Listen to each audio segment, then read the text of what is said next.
All right, well, let's game. Let's dissect the quote-unquote entertainment of today's male youth.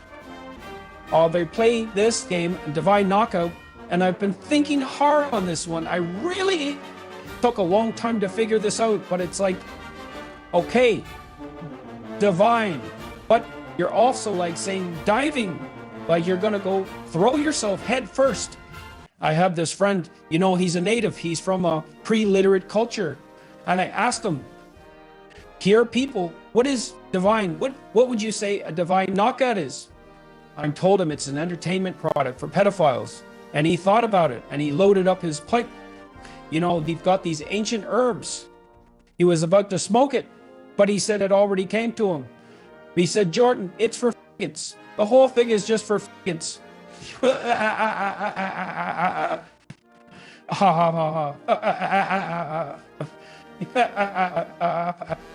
Masters Anonymous. They're so good at studying, but they want to be parted with it. They want nothing to do with it anymore. They want a 12-step program. They teach them to stop doing the homework. They say, Dr. Peterson, how do I stop going to school, signing up every year for these lessons, paying $13,000 tuition just to go to school, to listen to motherfuckers like you? Well, I said, I don't know. How do I get these young men and women to stop listening to everything I say? How do I get them to fuck off? He said, Dr. Jordan Peterson, they're all faggots.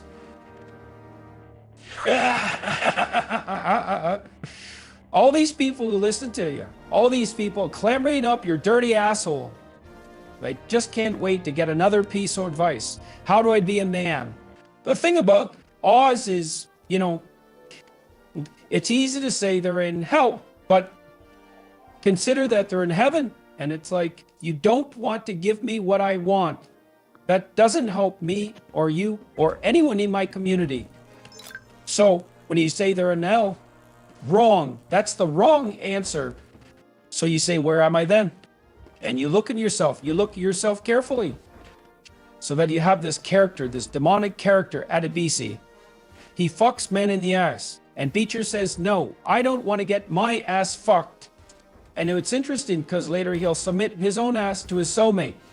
And it's a bit of a Freudian because it's like he becomes his soulmate. And it's like he redeems his soul. He found something in there. Then hell. It's the one place you don't want to look. You're in hell with other day for the stay men.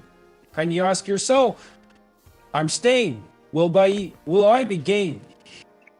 If you subscribe to Jungian analysis, then you're going to see I'm going to win this game, and I'm the monster. But I'm doing all the deeds that the humans do.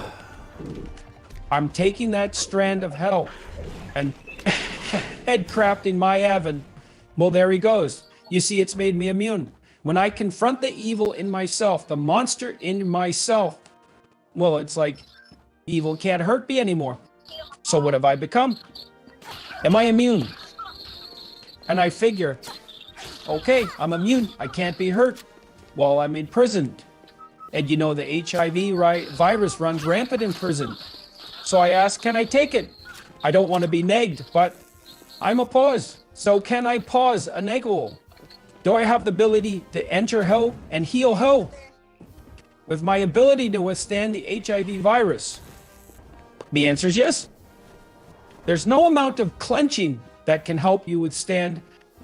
What is that? There was something there. You know, I showed my son a few tapes of this show, Oz, from HBO, and he kept rewatching it and watching it, and he's watching these parts where there are men fighting each other in the shower and sodomize each other.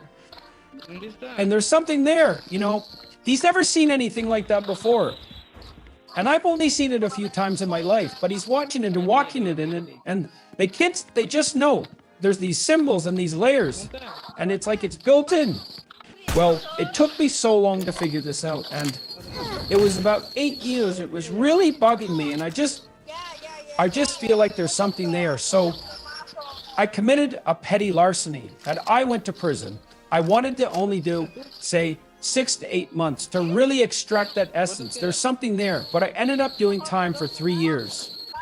And I can only think of Solzhenitsyn as he was in the gulag, in cold, I said, at least I have water, food, I have comrades around me.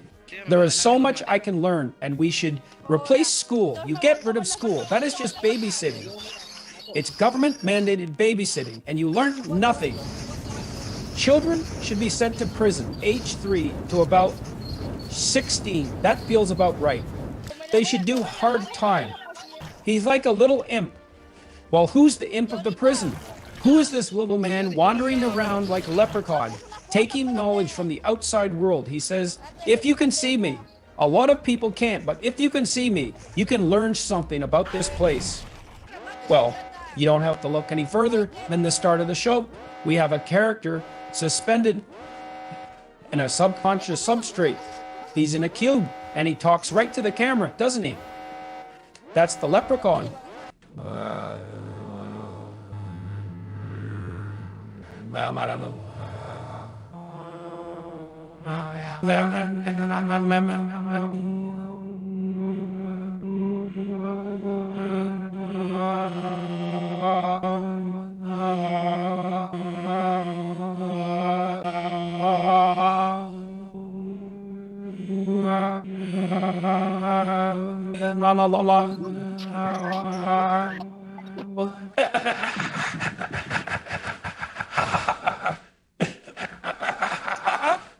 Well, you know, Joe Rogan asked me before I stepped into his studio, he said, Dr. Peterson, you're not going to say any of that sodomite shit, are you? Well, I said, I don't know. I don't know. It's a spirit that overtakes me. We get to talking, and I don't know in advance what's going to come out. That's the thing. So you say to yourself, okay, I'm in hell. I'm surrounded by ghouls. Well, you know, there's this game critic. He calls herself Anita Sarkeesian, and she's really wise. She's only 50 years old, and she's decades ahead of herself. She has such an insight into this entertainment. You know, it's mostly consumed by men, and she's a woman. So it's a bit of a paradox, a conundrum. Well, a lot of men don't like being analyzed like that, and they struck out at her.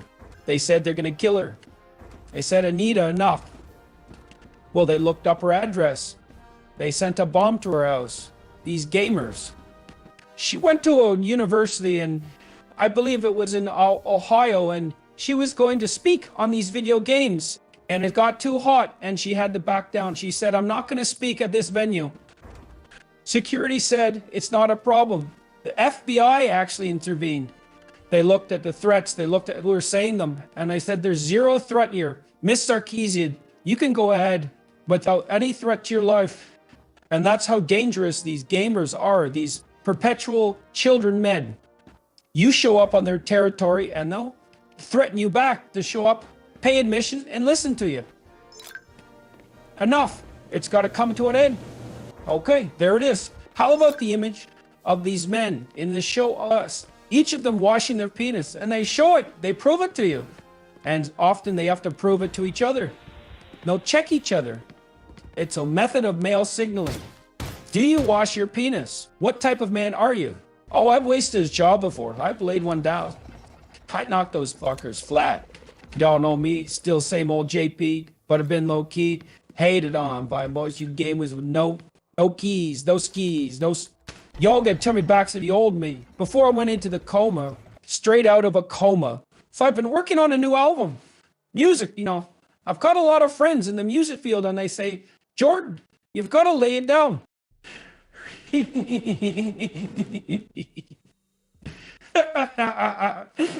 That's the bloody thing. I can conceive of nor comprehend anything more cucked than having a daughter. When you think about it, you're raising a woman, the perfect woman, to be enjoyed by another man. It just doesn't make any sense.